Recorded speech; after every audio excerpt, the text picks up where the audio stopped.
So this is the iPhone 15 in black, and this is the iPhone 15 Pro in natural titanium. And these are some sample photos taken from both phones.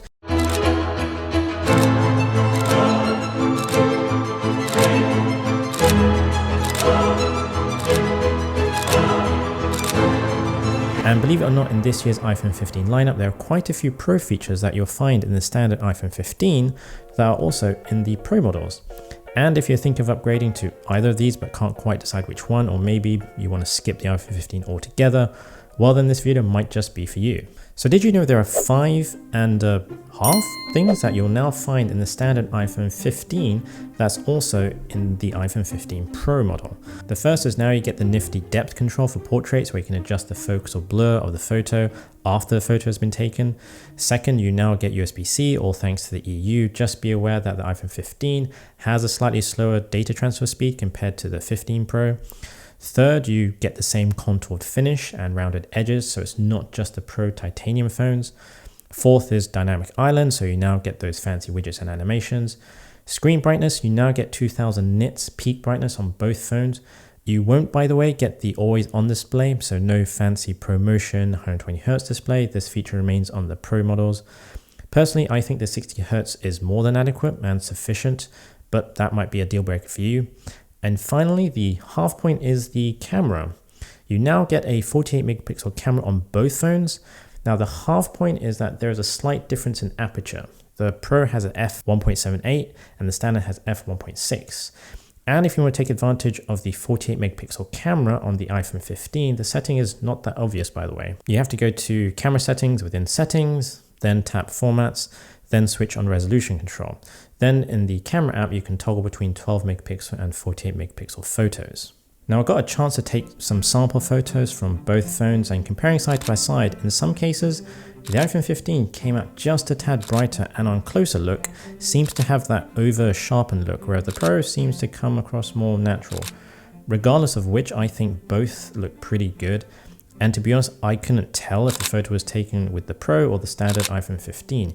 You have to really scrutinize and zoom in and compare the two to find the differences. And whilst I was using both phones to take photos, I just want to say that the iPhone 15 just feels so much lighter to hold in the hand, even though the difference is only 16 grams lighter. You can feel the difference.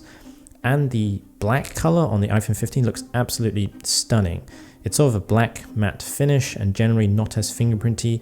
It feels like you get one of the Pro colors, but this time on the standard iPhone 15. And the natural titanium on the Pro, it really does look much better in person. It's more of a silver matte gray finish. Now with the iPhone 15 Pro, there are 6 new major features. Yes, you now get the titanium finish, and to be honest, yeah, I admit it, it is very nice. And as much as I like to carry this around naked, without a case, I don't think I have the courage to do that, and I think most people would choose to have a case. And after all, let's not forget, this is still a $1,000 phone. The other new feature is the action button. Yeah, it's a button. You can customize it to your most frequent action or shortcut, and no, you can't double tap it or hold it longer to activate other things. It's just one operation. You have to hold it for at least 1 second for it to trigger. You also get USB-C, you get the new A17 Pro chip. You now get ever so slightly slimmer bezels, and the major upgrade now is you can record videos in ProRes Log.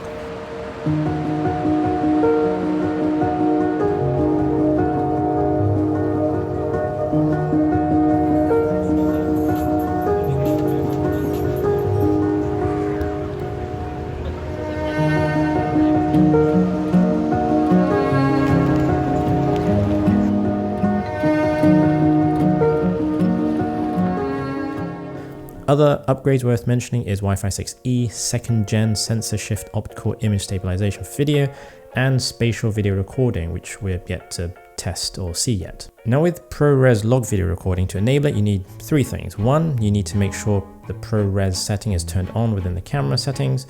2, you'll need a compatible SSD drive. And 3, you need to make sure you have a data cable with USB 3 speeds or above.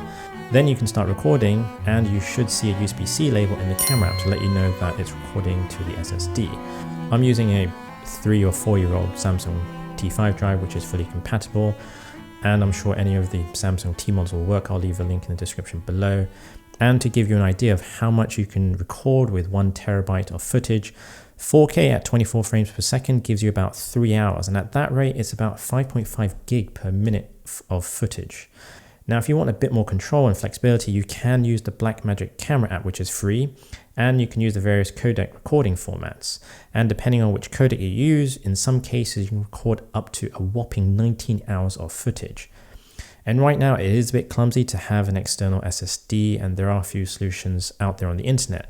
But I'm sure there are going to be a few companies out there offering nifty ways and more elegant solutions. Now, it's probably worth mentioning about battery life. Apple didn't mention anything about battery improvements on the iPhone 15 compared to last year, but it is worth mentioning that there have been increases in battery capacity in the iPhone 15 lineup. And interestingly, the iPhone 15 has a slightly higher milliamp hour. So I think it all depends what your current phone situation is and what you're looking for in your next iPhone. If you want all the bells and whistles and the latest and greatest, it's the iPhone 15 Pro or the Pro Max. But I think the main reason to upgrade to the iPhone 15 Pro, it's not the action button, it's not the titanium build either, although they are nice features and nice upgrades. I think it's the ability to record videos in ProRes Log, paired with that USB-C port, which gives you a lot of connectivity possibilities, and that new A17 chip for future gaming titles. Now, if you're on the iPhone 14 Pro or the 13 Pro and you don't care too much about those things, then it's probably not worth the upgrade. And if you don't see yourself taking advantage of the ProRes video log recording, but maybe you want the 48 megapixel camera goodness and want to save a bit of money, then the iPhone 15 is a great choice. Because I think you get a lot more for your money. As I mentioned earlier, you get a lot of Pro features in the standard iPhone without that Pro price. There are two major advantages this has over the Pro. One is weight. It's much lighter in the hand, even though it is 16 grams lighter over long periods of time. You'll notice it, especially if you're coming from an iPhone mini. It also has a higher milliamp hour battery capacity.